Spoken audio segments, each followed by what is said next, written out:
சினிமால நடந்த ரெஜெண்ட் ஆதிக்கம் இருக்கு அப்படின்னா, விஜய் 2 வருஷம் கட்சி ஆரம்பிச்சு 2 1/2 வருஷம் ஆகப்போகுது. எங்கேயுமே ரெஜெண்ட்னால சினிமாக்கள்ல இருக்கக்கூடிய கலைஞர்களோ, தொழில்நுட்ப வல்லுநர்களோ பாதிக்கப்படுறாங்கன்னு எங்கேயுமே பேசினது இல்லையே. எப்படி பேசுவாரு அவரு? ஜனநாயகத்த பத்தி பேசாத மனிதன் எப்படிங்க ரெட் ஜெயண்ட்ட பத்தி பேசுவாரு?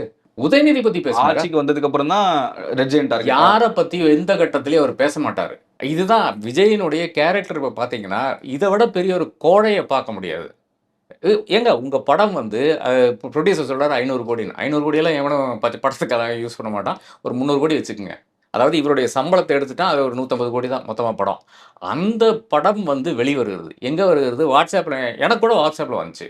அப்ப அப்படி இருக்கின்ற ஒரு படம், அந்த அளவுக்கு ஒரு இன்னல் கொடுக்கின்ற ஒரு பாஜக, ஒரு மத்திய அரசாங்கம் என்ன பேசினாரு பாஜகவ பத்தி? இத பத்தி பேசினாரா? சிபிஎஃப்சிய பத்தி பேசினாரா? ஒரு கோர்ட்ல ஒரு தீர்மானம் வருது. அத மறுபடியும் அப்ப டப்புன்னு மாத்துறாங்க. ஒரு டிவிஷன் பெஞ்ச் மாத்துறாங்க. சிஜிஐ கிட்ட போய் நிக்கிறாங்க. ஆ சாலிசிட்டர் ஜெனரல் வாதாடுறாரு. இதெல்லாம் எந்த காலத்துல நடந்திருக்குன்னு கேட்கிறேன்.